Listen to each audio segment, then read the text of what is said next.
Case Study 3, Group 4, Rio Grande Medical Center, Wendy Scharnhorst. The Rio Grande Medical Center is a full-service, not-for-profit acute care hospital with a 100,000 square feet section of the hospital devoted to the outpatient services.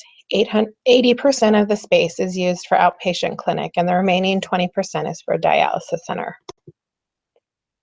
The outpatient clinic has outgrown its current space and needs an additional 25% space to accommodate the growth.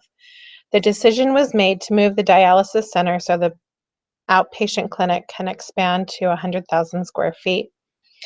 A new off-campus facility was built for the dialysis center, and the new forecasted cost allocation with the new facility reflects a loss for the department. Find an alternative allocation method that can be beneficial to both the outpatient clinic and the dialysis center. Is it fair for the dialysis center to suffer in profitability for the move even though it had nothing to do with it? No, it is not fair for the dialysis center to suffer in profitability for the move that was not prompted by the center itself. It would be fair for the dialysis center if the outpatient clinic were to absorb some of the costs of the new building and relocation of the dialysis center, since the move was made to accommodate them. Placing all the indirect costs on the move on the dialysis center would cause a net loss for the center, and that is not fair and a good practice for the Rio Grande Medical Center. Even if the true cost concept were applied to the dialysis center, is the $400,000 annual allocation amount correct? After all, the building has a useful life that is probably significantly longer than 20 years, the life of the loan used to determine the allocation amount. If the true cost concept is applied, what would be the allocation in the 21st year after the mortgage had been paid off? No, the $400,000 only accounts for the loan amount that needs to be paid on the building. It does not take into account the original facility costs that were being charged due to being part of the Rio Grande Medical Center.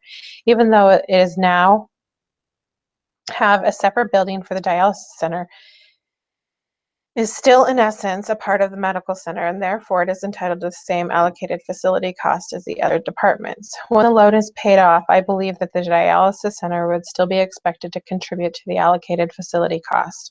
The current cost of $15 per square foot equals to $300,000, but with inflation and depreciation, this could be larger in the 21st year after the mortgage is paid off.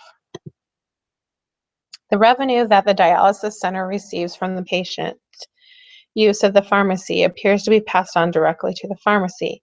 That is, the dialysis center books $800,000 for drugs used. Should the revenue be counted when general overhead allocations are made? To make his point, John discovered that the pharmacy used for dialysis actually cost the pharmacy $400,000, so the pharmacy makes a profit of $400,000 on the drug that is actually sold by the dialysis center. No, I don't feel that the $800,000 in revenue for pharmaceutical supplies should be counted when general overhead allocations are made. Essentially, it is not revenue because the expense is equal to the revenue, and the dialysis center is being held accountable for the revenue of the pharmacy department. The pharmacy department is the only one making revenue off the pharmaceutical supplies.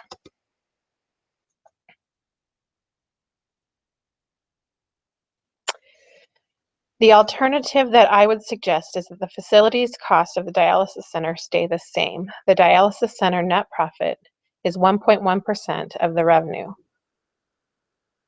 However, the outpatient clinic net profit is 21% of the revenue, and the outpatient clinic is the department that called for the move of the dialysis center. Therefore, I would raise the facility cost of the outpatient clinic, the $100,000 needed to cover the cost of the new facility. This change does not have a huge impact on the outpatient clinic. It only changes the net profit percent of revenue by 0.5%. This seems like a fair alternative to both departments involved. The outpatient clinic gets the space it needs, and the dialysis center bottom line is not in the red.